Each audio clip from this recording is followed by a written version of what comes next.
The most important process of this whole LanSchool thing is getting uh, the class lists set up correctly. And so the first part is setting up a list of your students by class with, you just need their list of usernames, not emails, but the usernames. You also need to have a different list for each class you have, because if you have a student on a list that is not physically in your class and you load that class in and they are sitting in another room, then that teacher loses access to that student. So it's important that you only load lists of students that you physically have in the room at that time. So to start this process, I'm going to create a new Google spreadsheet. And on the Google spreadsheet, you are just going to list the usernames for that class. So in the name, under Untitled Spreadsheet, I'm going to rename this. So this is going to be my Hour 1 class. And in column A, you just start listing kids' usernames, so on and so on until you have that class. Then you can create a new, second hour or whatever class you have. Once you have the class list finished, you click on File, and you want to download this as a comma separated values file or a CSV file. So I'm going to choose that, and I'm going to save this where I can find it easily. So I'm going to save it out to my desktop.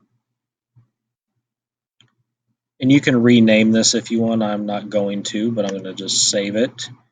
And it's downloaded, and I no longer need the Google spreadsheets anymore.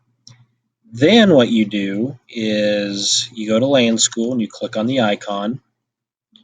You come up here to Administer, choose one-to-one, and choose Manage Class List. You do this the very first time to actually create what is called the class list. Over here on the Manage Class List window, you click on Import Students.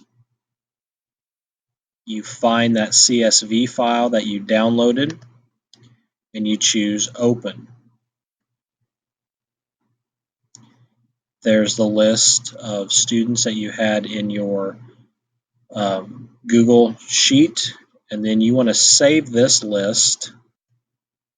So you save as, and you give it a name. It could be the same name as your CSV file. I'm just going to call this Hour 1. It's going to put a .lsc at the end of it. And I'm going to save this out to my desktop so I can find it easily. So I'm going to save that. And then if I had another class, I would do import students, do the whole process again, do a save as, and name it Hour 2, and so on. So once I have all of those class lists made, I can then load in the class. So once your class comes in, you click Administer, one-to-one, you load your class list, find your class list wherever you saved it. Maybe it's out on your desktop, someplace easy to find. Select it, choose Open. LanSchool goes out and looks for those usernames on the network and brings them back. Now, so here's what you're seeing. You're seeing I am logged into a student Chromebook with my student account. That's what you're seeing here.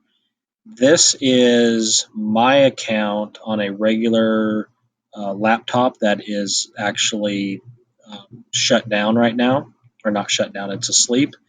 And then this is this is what it looks like if it's missing.